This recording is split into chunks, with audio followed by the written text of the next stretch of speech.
Madam Speaker. The Honorable Shernee Tan is recognized. Madam Speaker, I rise on a question of personal and collective privilege. What is the nature of the matter on which the Honorable Tan rises?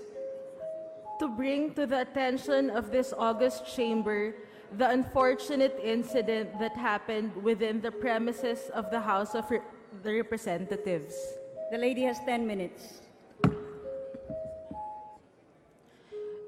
Madam Speaker, my esteemed colleagues in this august chamber, ladies and gentlemen, the situation compelled me today to speak against the blatant effrontery perpetuated by an unidentified individual against this humble representation.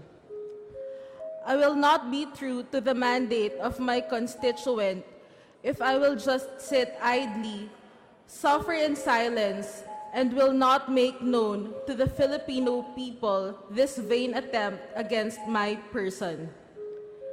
Madam Speaker, at around 8 to 9 p.m. last night, while I was about to board my car, I noticed the rubber gasket at the car door on the right side where I usually sit was destroyed. Obviously, it was an attempt to forcibly open my car with evil motives. The culprit must be familiar with all the areas within the premises. He or she knew fully well the location of the CCTVs, that he or she could do his evil deeds with impunity. And he or she was perfectly right, as he or she was not seen in the CCTV footage.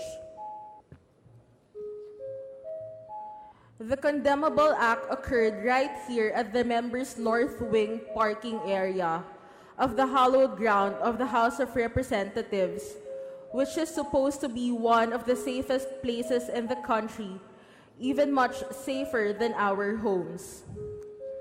The Philippine National Police has already ruled out carnapping or theft as the motive behind such a dastardly act.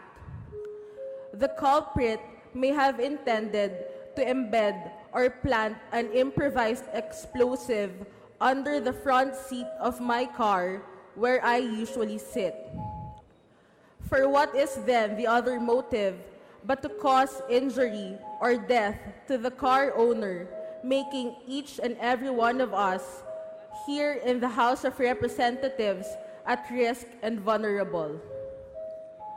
This unfortunate incident once more dramatizes the state of security in our workplace, as I call attention to the overriding need for the strict implementation of security measures here in the House of the People, the bastion of representative government.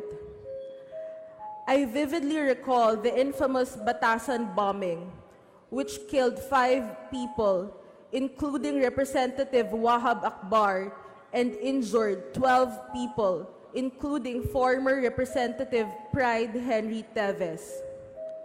On that fateful day, a command-detonated plastic charge was embedded in a motorcycle between 2 cars in front of the steps of the South Wing, right here in the House of Representatives on November 13, 2007, at around 8:15 p.m., almost the same time when the attempt to force open my car took place. It is sad to note, Madam Speaker and my dear colleagues, that the alleged perpetrators of the heinous crime, according to press reports, were killed in a raid near the Batasan area, but the masterminds remain scot-free. The Department of Justice junked the multiple murder and multiple frustrated murder charges against the suspected masterminds in 2008, and the other suspect was cleared by the Supreme Court in 2013. Our country has been in jittery since the recent bloody bombing in Davao City, and also with the ongoing intense military operations against the Abu Sayyaf in Sulu. We cannot therefore discount the possibility that the mastermind or masterminds in the last night's incident intended to ride on the Abu Sayyaf fever.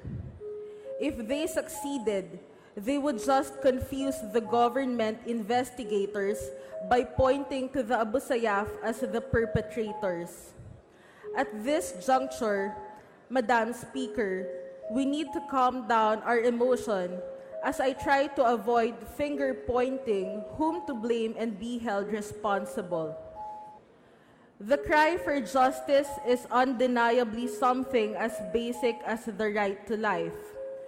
We must be assured, however, that what happened to Congressman Akbar and others will not happen again. I therefore call for a thorough investigation of the incident as I issue this warning to those who intend to harm or kill, intimidate, or incite fear in me. You will not succeed. You cannot succeed in silencing this lone voice of the kusug tausug in this august chamber. Thank you, Madam Speaker.